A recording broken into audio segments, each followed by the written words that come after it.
cordiales saludos a todos ustedes una vez más. Nos toca hoy el pasaje de Marcos capítulo 7, del 24 al 30, conocido como la mujer sirofenicia. Jesús deja Israel, se va hacia la costa, se encuentra con una mujer que tenía una hija con un demonio, le pide a Jesús que lo eche al demonio y se produce toda una conversación allí, con lo cual siempre la enseñanza ha estado centrada en la actitud de la mujer, la fe, la persistencia en pedirle a Jesús. Y creo que si bien eso es cierto, no es el aspecto principal de este pasaje. Sería muy bueno quizá que a lo largo de todo esta reflexión que voy a intentar compartir con ustedes, ya que van a tener la posibilidad de tener en determinados momentos este estudio y estas reflexiones, para ir a la Biblia, leerlo y volver y reflexionar, porque tiene cosas muy sutiles que generalmente perdemos de vista. Una de las cosas que yo he comentado más de una vez en la iglesia es aprender a leer no solo el pasaje, sino en el contexto que está. Y el contexto implica todo este capítulo. Y es interesante que Jesús venía de hacer la alimentación de los 5.000. Estaba acosado por la gente que lo seguía, cruza el mar, la gente lo sigue, porque querían los beneficios de estar cerca de Jesús. Curación, palabra de sanidad, etc. Entonces, el objetivo de Jesús, si ustedes realmente miran toda la Biblia, en los 3 años y medio de ministerio que él tuvo, hay pocos relatos de cosas que ocurrieron con la gente, porque la mayoría del tiempo él estuvo con sus discípulos preparándolos y enseñándoles para la tarea futura que ellos iban a tener.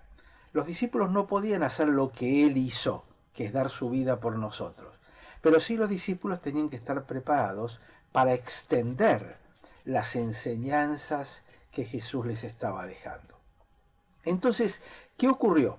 Venía de una discusión que ustedes lo habrán visto probablemente el sábado anterior. Venían de una gran discusión con los fariseos, que llegan y dicen, ¿por qué no se lavan las manos? Es decir, los fariseos le cuestionaban la falta de religiosidad de los discípulos. Y Jesús les contesta, no es lo que entra en el cuerpo lo que contamina, sino lo que sale de adentro, lo que sale del corazón lo que contamina. Los discípulos no lo entendieron, porque cuando se quedan solos con Jesús les preguntan, ¿qué quisiste decir? Y Jesús les tiene que explicar la parábola, que evidentemente seguían sin entender y cómo aplicarla en sus propias vidas. Entonces, ¿qué hace Jesús? Estaba acosado por mucha gente, decide irse hacia el norte del país y se va hacia la zona de Tiro y Sidón, que eran zonas que originalmente correspondieron a la tribu de Aser. Cuando entró Israel, Aser tenía que conquistar esa zona, nunca la pudo conquistar. De esa zona viene Jezabel, habrán escuchado de ella. No era una zona, digamos, demasiado fiel. Sin embargo, necesita enseñarle a los discípulos lo que les había dicho de palabra, y los discípulos seguían sin entender. Él decía, lo que sale de la boca es lo que contamina al hombre. Los fariseos se ofendieron, los discípulos no entendieron. Entonces van hasta esta zona, y cuando están yendo hay 2 relatos en paralelo, uno en Marcos 7, otro en Mateo 15. Les recomiendo que lean los 2 y los comparen y los complementen. Porque aparentemente habla de que entran en una casa, pero en realidad el episodio ocurre ya en el camino. Esta mujer, habiendo escuchado acerca de Jesús, se acerca a Jesús, a los discípulos, y empieza a pedirle y a rogarle una y otra vez. Ahora, la mujer era griega, gentil, pagana, mujer, y Jesús la va a llamar perra, que aún en nuestro lenguaje en español sigue teniendo connotaciones insultantes. Entonces estaba todo en contra de la mujer, era romper el estereotipo Era todo lo opuesto de lo que eran los fariseos. Esta era mujer, gentil, pagana. Sin embargo, la mujer se le acerca y le dice: Señor, hijo de David, ten misericordia. Es decir, apela al concepto de el hijo de David, un concepto muy fariseico, muy judío, con mucha profundidad para esto. Y esta mujer le rogaba insistentemente. En el griego ahí aparece en un tiempo de verbo que es el tiempo continuo progresivo, es decir, era insistente y molestaba. Y Jesús no la frena. La escucha y no la frena y no hace nada. Y ella sigue rogando y él como que está indiferente. Hay cosas que a uno le caen muy extraño en este tiempo. ¿Por qué Jesús la destrata de esta manera? ¿Porque era mujer? ¿Porque era gentil? ¿Porque era pagana? Sin embargo, Jesús no le contesta. Ella sigue insistiendo. Y deja que sigan insistiendo hasta que los discípulos son los que le piden: Señor, mira cómo molesta, despedila. ¿Se acuerdan el pasaje anterior que decía: del corazón sale la corrupción, las malas acciones? Los discípulos de Cristo, llamados a transmitir un mensaje de amor, le dicen al Señor: despedila, esta molesta. Se dan cuenta que los discípulos están comportándose de la misma manera que los fariseos. Para los fariseos el tema era lavarse las manos. Para los discípulos es tener que aguantar a una mujer que está gritando y clamando, cuando aparentemente Jesús había venido a esta zona para estar en soledad, para estar más tranquilo, para estar con sus discípulos. Y Jesús deja que todo esto ocurra. Entonces, ¿qué era lo que los discípulos no entendían y que Jesús estaba buscando hacerles entender?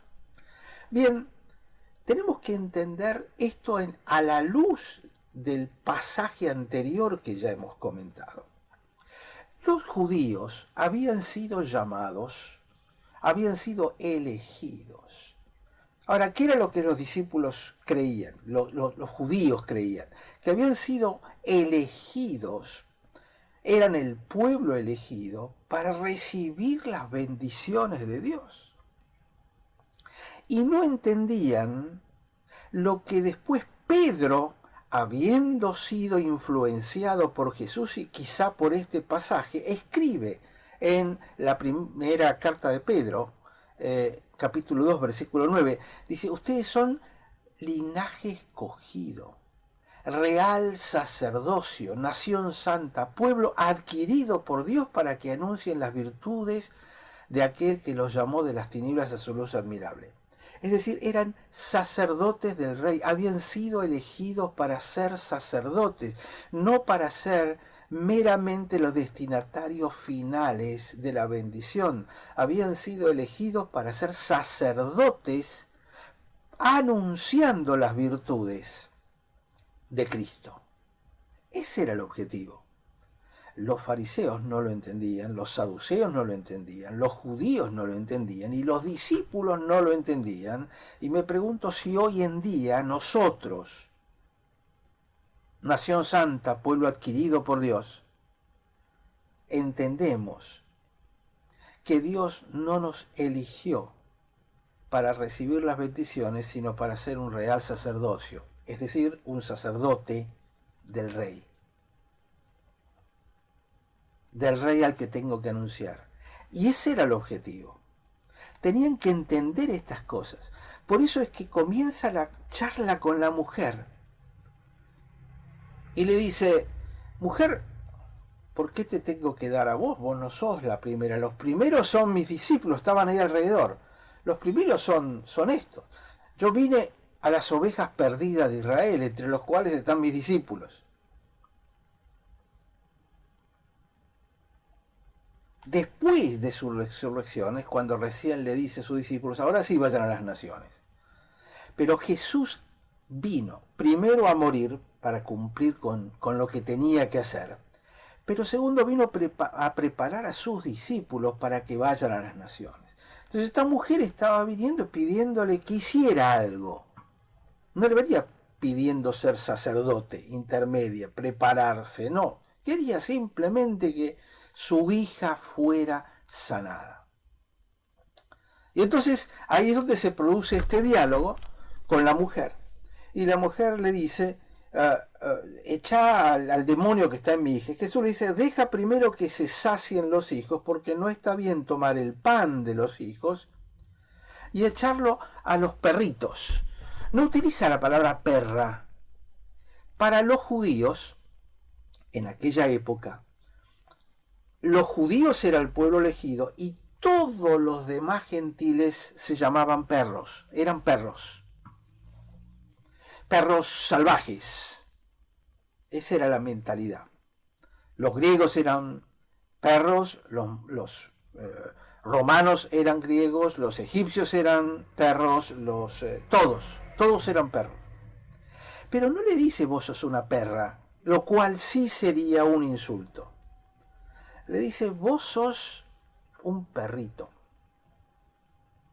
El perrito es el diminutivo y el diminutivo en ese lenguaje significaba una cosa cariñosa. No está bien dárselo a los perritos. Y la mujer es donde le contesta, Señor, cuando se caen las migajas, hasta los perritos pueden comer. Yo con una migaja me conformo. En aquel entonces no había servilletas, ni cuchillos, ni tenedores. Se comía con pan, se comía con la mano. Y entonces la mano se ensuciaba. ¿Cómo se limpiaba si no había servilletas? Se limpiaba con pan. Se agarraba pan, se lo refrotaba y al frotarlo caían las migas. Y ahí eran donde los perros de la casa, los perritos de la casa, venían y comían esas miguitas que se caían. Este es el contexto que nos permite entender lo que Jesús está queriendo decir.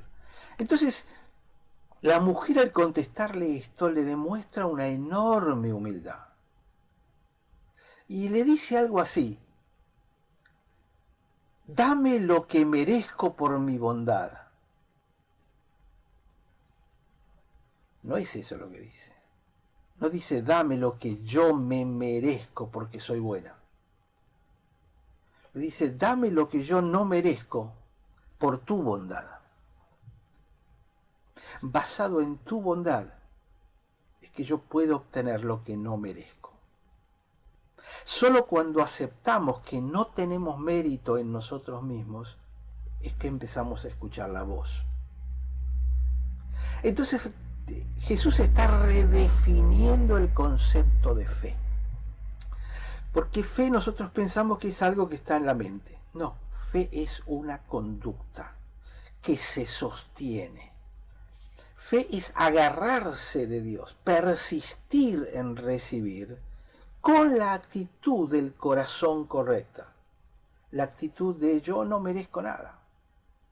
Nos estamos enfocando en esta mujer, pero acá lo que es el centro de todo el relato es la actitud de Jesús, que espera hasta último momento. ¿Por qué la dejó gritar y gritar y gritar? Para que los discípulos la escucharan. Él ya la había escuchado. Él ya sabía lo que iba a pasar. Los que tenían que entender lo que pasaba eran los discípulos. Porque los discípulos tenían que confrontarse y darse cuenta que no eran diferentes de los fariseos, de los religiosos, que estaban más preocupados en estar con Jesús y sacarle cosas y disfrutar de estar con Jesús, en lugar de servir para lo cual Dios los estaba llamando. Entonces, ¿acaso creemos que Jesús, que estaba buscando discípulos para convertirlos en sacerdotes, es menos importante que la actitud de fe de la mujer? ¿Se dan cuenta cómo somos tan humanistas que solamente le prestamos atención a la actitud de la mujer? Y Jesús, con eso de los perritos y la charla que tiene, es una charla muy coloquial, muy de contacto estrecho con esta mujer. Se produce la conexión. Tal es la conexión que Jesús le dice, bueno, andate, tu mujer está curada. Y la mujer le cree, porque había logrado esa conexión con Jesús. Pero lo que Jesús estaba buscando, como casi todas las cosas, si ustedes miran los evangelios, se van a dar cuenta que los relatos aparecen siempre conectados con la necesidad de alguna enseñanza para los discípulos. Si esto lo ponen en su cabeza y leen siempre la Biblia con este criterio, se van a dar cuenta de que esto es real. Él les estaba enseñando a los discípulos, se dan cuenta que ustedes también están contaminados, que lo único que ustedes piensan es en recibir, y yo los estoy preparando para dar. Y me pregunto hoy, ¿cuántos de nosotros estamos en el mismo tipo de actitud, en el mismo tipo de enfoque? Y si ustedes siguen, lo van a ver seguramente el sábado que viene, cuando Jesús sana a un sordomudo, es decir, pasado el mujer de la Sirofenicia, vuelve a su zona y lo primero que encuentra es un sordomudo. Un sordo.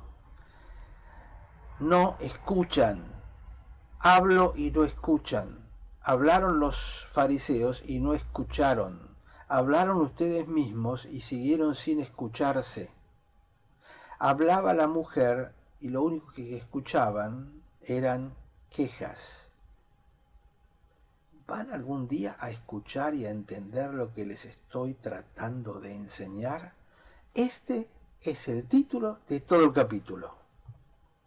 ¿Van a entender alguna vez lo que les estoy tratando de decir? Jesús es un maestro tan maravilloso que a través de la gente con la que interactúa, a la que cura, a la que enseña, a la que le da estímulo, a la que levanta, al mismo tiempo él está enseñándole a sus discípulos y mostrándole a ellos los errores que tienen de pensamiento. Y cuando nuestro pensamiento está equivocado, nuestras acciones van a ser equivocadas. Estamos tan preocupados por lo que tenemos que hacer que no nos damos cuenta de que el problema no está en lo que hacemos, el problema está en nuestro corazón, que a través de la palabra se expresa, de las